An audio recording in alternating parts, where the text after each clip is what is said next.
Hello, this is Gail again. I'm back. I'm ready. I hope you are too. So, for this particular segment, we are going to be chatting about the legacy recorder. And the legacy recorder is my entrepreneurial venture, and it's something I have been plugging away at and working on since November 2015. When I actually met my co host Lori on something called Blab, which is no longer around, so don't go look for it. Um, but it's something that I have really dedicated myself to, and I'm very passionate about sharing with people. And so I'm really excited to be sharing it with you today. And I thought it would be there's a couple of reasons why it's relevant. I believe storytelling is always relevant, and it doesn't matter what stage of life you're in. It doesn't, excuse me, it doesn't matter um, what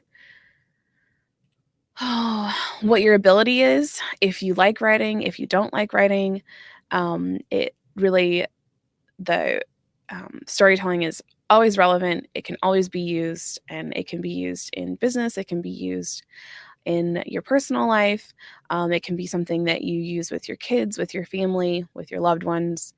And especially as thinking about this as we're coming into the holiday season, of when you're sitting with your family and your friends and you're sitting around the dinner table and you're trying to figure out what the heck to say, this is where legacy comes in. So, let's see, hold on. This is what happens when you are the back end and the front end. Okay, I just wanted to get that at least shared onto my page. So legacy. So legacy and storytelling and creating intentional conversations with the people you love and care for and serve potentially if you are working in a care facility, if you work in hospice, pretty much any instance where you are in an industry or in a position where you are working and caring for others, storytelling and intentional conversations are relevant. And in my opinion, they should be happening. Because when we are engaging with each other, there's absolutely nothing wrong with having surface conversations. There's absolutely nothing wrong with sharing about how your day was, asking how someone is. Those conversations are valid and important. When we take the time to go deeper than that, to dig in a little bit more, to really take the time to be present with the person across from us and have a conversation that they can feel the intent of and feel that you're present with them, that is when the real magic happens. So when someone feels truly, truly, truly heard, it changes how that person feels about you. And it takes that know, like, and trust factor and just like exponentially changes the game. So if you are, I'm going to spend a lot of time like switching like point of view back and forth. Um, so from the business point of view, when you are listening to your customer, when your customer is telling you a problem, or if you are trying to explain something to a customer, um, pretty much any conversation, if the person feels heard and that you understood what they were trying to say, it's going to completely change how they interact with you. It'll I have found that when I'm really intentional with my conversations and with my interactions, that people tend to respond faster. They want to continue engaging with me because they feel good when they talk to me, and I say that with no bragging. I love that people feel like they can talk to me about anything. Um, they I I usually don't have to get very far into the explanation of what legacy is, and within a few minutes or less, I'm engaging with someone and hearing their grief story. I'm hearing about how their loved one is losing their memories. I'm hearing about things that have happened with their kids, with their nieces, their nephews, or their friends. And it's really incredible how quickly that happens. And most of the time, these are people I don't know. And the desire and the need that we have as humans and that human experience to really be heard and be seen at our core level, even if we're private people, I feel like for most people, and maybe not for you, and if it's not you, that's okay. But for most people, there is that feeling of someone wanting someone to see us and to hear us. And legacy helps you do that. Legacy helps you see people and hear people in a way that is easy, easy, that is, I walk you through how to implement this. So it isn't about a quick fix. It's not a magical answer. I've come up with some processes that are pretty magical in helping you do this in a really intentional way. Um, so I just wanted to share some pieces about why this is important, how you could use it. And then we're going to do a we're going to do a walkthrough of what the website resource looks like, and what the legacy world looks like. So I hope you will join me on that journey. All right. So this is my website, and I've been working on it for had a couple of different iterations, and one of the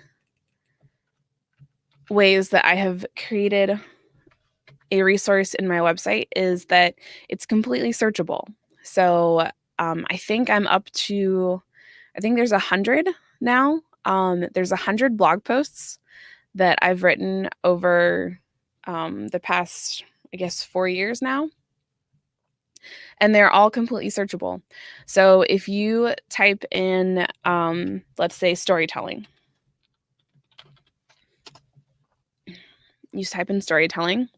this will pull everything that is tagged with storytelling. And there's lots of it. So there's 14 pages of storytelling options. So every blog post is written in such a way that there is at least one thing that that you can use and walk away with and implement. I came up with something called 5-minute storytelling. And 5-minute storytelling are usually pre-written scripts, but the idea is having, if you only have 5 minutes with the person in front of you, how can you create an intentional storytelling conversation with that person in 5 minutes or less? I've also called these medicine minutes, because my original application in my head was the idea of, if a nurse or an aide or someone is handing medicine to someone in the morning or whatever, and they really only have 5 minutes every day to check in with that patient, with that resident, what could that conversation look like beyond, how they're feeling, how they slept, what their bowel movements were like, if they ate or if they were going to eat. So how can we make these conversations, if you only have those 5 minutes, what can they look like? What can those conversations look like? And so these 5-minute storytelling scripts actually give you a concrete thing to follow that will walk you through what questions to ask. If they answer yes or no, then the follow-up question. And then in many cases, there's another question after that to give you the words in order to be able to have a conversation with someone that wouldn't otherwise happen. Things that have happened because these conversations are happening is that the storyteller, the person you're asking the questions to, the storyteller finds a renewed sense of self. They will open up more to the next person. They will be more talkative about things that are important to them. For the staff member or the interviewer, the person who's asking the questions, I also call them facilitators. They tend to find more joy in their space and in their work and in their daily experiences with the storytellers they're working with. And it really gives everyone an opportunity to reconnect with each other and have really meaningful conversations. The other thing that I know that it does is it actually can help inform care plans. So if you have a storyteller who is a patient or a resident, and you're asking very specific questions in regards to travel or what makes them smile or their favorite food or games they like to play. Often when we have these intentional conversations inspired by this 5-minute storytelling, the answers that come out of them are ones that maybe wouldn't otherwise come up, or it's not something that person has shared before. So that's why these conversations and these scripts are really important. So the script itself, excuse me, on the website is actually, it's a totally free thing.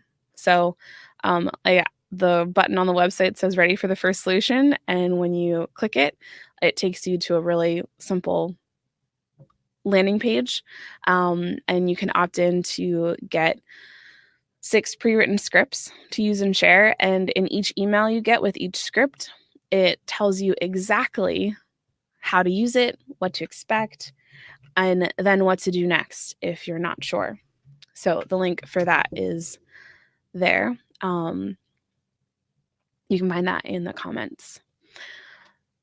So what would be next? Okay, 5-minute storytelling. So other things to know about the website as a resource is that this bot right here is pretty amazing, if I do say so myself. So it'll walk you through, it'll give you some options about legacy. It'll tell you about intergenerational storytelling, and you can basically choose your own adventure in the legacy bot. So that's pretty cool. It's there. What else do we have?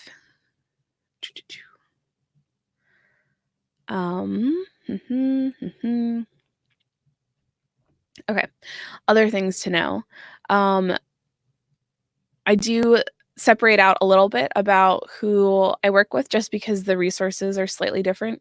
So for families and individuals, these are the resources for you. There's a couple of free resources. There's a couple paid resources. There's a book. And then if you are interested in looking at full-fledged large projects, we can talk about those too. Those options are there as well. And then from our senior care facility side, this is also applicable to hospice, pretty much anyone that is in the pursuit of caring for others. Messenger bubble. It's separated into professional development, which is geared towards individuals, and then facility implementation. So those are products and services supporting a patient-centered care mission at a facility level. So again, free options, books, all the things in between. And an example of what it could look like for your facility. And yeah, so that's that side of things. Close that out, click all the buttons. Okay. So then we get the book. So the book is its own resource all on its own. You can buy a physical book. If you click buy the book, you're buying it from me. If you buy the physical book on Amazon, most of the time you're buying it from me. But I know that I have reached the author status of my book is being resold as a used book on Amazon. And I figured that out a couple months ago. I figured out that that was happening. And my first instinct, my first response to it was like, oh, really? Really? But here's what it actually means.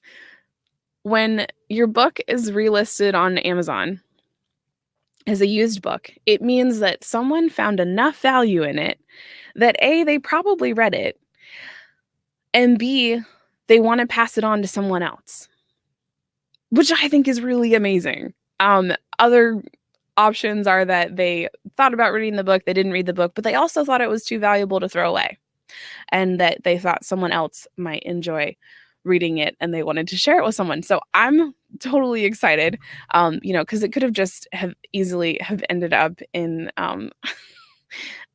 in the garbage. So yeah, and I mean I worked really hard on this. The story to know about the cover is that the picture is actually of my grandmothers. So this is my paternal grandmother, and this is my maternal grandmother. And then the baby is actually my oldest human, who is almost 14. And the picture, the reason the picture is important, and this is part of legacy, is that my paternal grandmother is in the States. She's originally, she was from Northern Ireland, and she's in the States because my dad is dying. And she's come over because the doctors have said that, if anyone wants to come say goodbye, they need to come now. And that's the reason she's here. It's one of, I'm pretty sure it was the only time my two grandmothers were in the same place in my entire life. I know my dad's mother was here for my baptism, but she was only ever in the States twice in her life. And yeah, so she's gone now. She died a year after my father died. And then my maternal grandmother is still here, but that's the importance of the photo. And that's the story of the photo. So one of the thought processes and theories that I had for legacy is that if we start with a tangible thing, we can start with a recipe card, a recipe that you have, start with a photo that you have, or start with a specific memory, and then following a series of 7 to 9 questions that you are able to write a story with a tangible item. So I give more of an example of that in some of the other things. So let's see.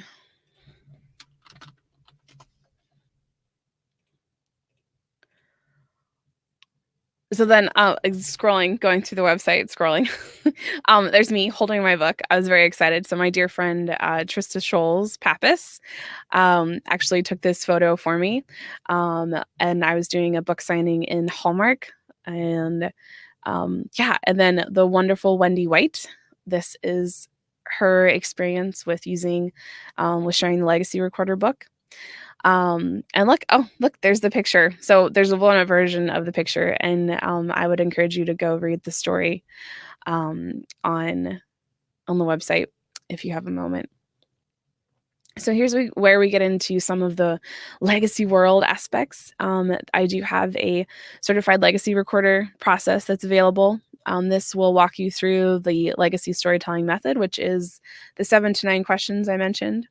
And then there is the specifics for legacy for activity staff. And then this talks about this will take you to where the 5-minute storytelling is. There's a longer article here explaining it and how to use it. And then, so legacy is actually, I'm on YouTube. I technically have 2 YouTube channels, but the Legacy YouTube channel is a fantastical place to binge watch everything you could ever want to know about storytelling, writing, and grief and dying, and just all the things. And then a little bit about myself, and then the blog. So the biggest takeaway to come back, bring it back around, the biggest takeaway from the website is the ability to search. I highly recommend using the search option. I've tagged it and created a database so that that can be something you can use. And it's totally free to search it like a database. Legacy is also on Pinterest. The Pinterest boards are also like a database. I don't know that it's as searchable, but you can go through and pretty much find whatever you need. Yeah, so that's Pinterest. And what else have we got? So I want to think about. Ooh, so um, so the other thing that Legacy helps people do is um, have potentially really hard conversations. So this going into what inspired Legacy, some of it had to do with the fact that my father passed away when I was, how old was I? I was technically 18. So he passed away 7 days after my 18th birthday, which was 7 weeks. He passed away 7 weeks after my oldest human was born. So a lot of things happened all at once, and I didn't really have a chance to talk about it for a long time, because I was raising babies and doing all of these things, and basically surviving, and graduating college, and trying to live life and just kind of make it. And then 4 years ago, I started on this journey to create the Legacy Recorder as you see it today. And it's really has been my grief journey. It's been my grief process. And it's how I have worked through the things that I couldn't work through when I was a teenager, essentially, or a young adult. And it's been my way of having really hard conversations with myself, and forgiveness, and letting go of the fact that, I couldn't deal with these things when I was 17, 18, 19, and whatnot. And that's okay. So when it's, when you're thinking about grief and death and dying in your own life, unfortunately, it's something that we're all going to experience at one time or another. And it's not a if, it's a when. And that it's going to be okay, and that you're not alone. There's really incredible resources for really any stage of your grief journey. And I enjoy being listed as one of them, but I am one of many, many, many, many. And not most, a lot of people who find me, who I talk to, their response usually is, I really wish I had known about you 10 years ago, or when so-and-so was alive, or, last year. And my response to them usually is that, it's never that it's never that it's too far past, or it wasn't soon enough, or